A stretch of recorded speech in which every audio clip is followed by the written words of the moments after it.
The postseason is here. Amanda Poole joined by Rob Washburn to preview three CAA football teams set to compete in the FCS playoffs this weekend. This is now the 18th time in the past 20 years that the CAA has had at least a trio of teams selected. Now, starting with CAA champs Rhode Island, the 8-0 Rams putting together their first unbeaten conference record in 4 decades after defeating Hampton 38-10, a body of work worthy of the number 9 national seed. URI will host Northeast Conference champion Central Connecticut State. You've got the experience of being here before. We won two championships. We were in the playoffs last year. It's not new to us.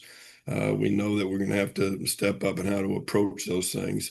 I just think we're playing better ball at the end of this year than we were playing at the end of last year. It just seemed like we're on an upward trend as we head into the playoffs, which is comforting. The Rams are riding a 6-game win streak and are making their second straight FCS playoff appearance and fifth overall. Yeah, man, it's a unique situation because Rhode Island and Central Connecticut met in the first round of the FCS playoffs last season, with the Rams earning a hard-fought 21-17 victory. Now, Rhode Island ran the ball for more than 200 yards in the win over the Blue Devils and will look to have similar success with the duo of Antoine Littleton and Brendan Barrow. One big difference is that URI will have first-team All-CA quarterback Devin Farrell back under center after he missed the playoffs last year due to injury. Now, the Rams' defense was excellent in last year's win, holding CCSU to 271 yards and picking off 3 passes. CAA Defensive Player of the Year A.J. Pena made 5 tackles and 1.5 sacks in that game, and he'll look to be disruptive once again. Kickoff set for noon on Saturday at Rhode Island. Villanova also getting to host a playoff game. The Wildcats earning the number 12 national seed after a 7-1 conference mark. Villanova will host Harvard in the Wildcats' 5th playoff appearance in 7 years. The Wildcats are riding an 8-game win streak and closed out the regular season with a 34-10 win over Sacred Heart. Quarterback Pat McQuaid throwing for 216 yards and 2 touchdowns, and Jabril Mace doing his thing, adding 165 yards and 2 touchdowns on the ground. This team really found their identity after the Monmouth loss.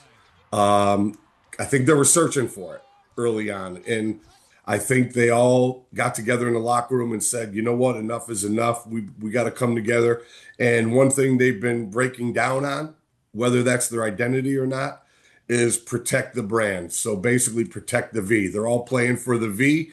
And that's something that they talk about a lot now. Villanova is an experienced playoff team and having advanced to the quarterfinal round twice in the last 5 seasons. And they pulled out a thrilling first-round win over Eastern Kentucky a year ago.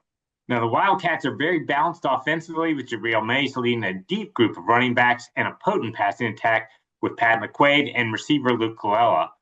Villanova has committed the fewest turnovers of any team in the nation, and that's usually a key stat in close games like the playoffs. Now, the Wildcats defense, led by All-America linebacker Shane Hartzell, will have their hands full with a Harvard offense that averages better than 39 points per game.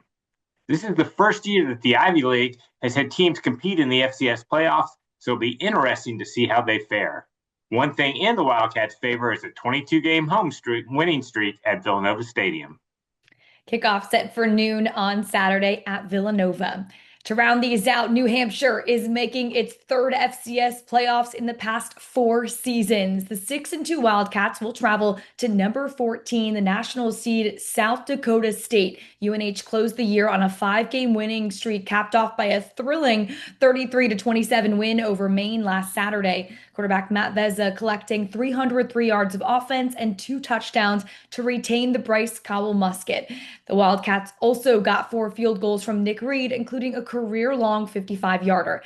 New Hampshire will be making its 19th ever playoff appearance. Been really fortunate where kind of our class was a huge part of starting, that streak that at one point was 14 straight years, and now it's whatever the heck it is, 17 out of 23. So each and every day, that's all I think about is giving these guys an opportunity to compete for a national championship. It's the last programmatic goal that we've never obtained here, and you can't do that, obviously, unless you get into the dance. So just really happy, filled with joy, truly grateful that I get to be a part of this and on the journey with these guys. It's just tremendous young men in this program. They do it for the right reasons. They love one another. They care. Yeah, New Hampshire's a relatively young team that has gotten better and better off both sides of the ball as the season has gone on.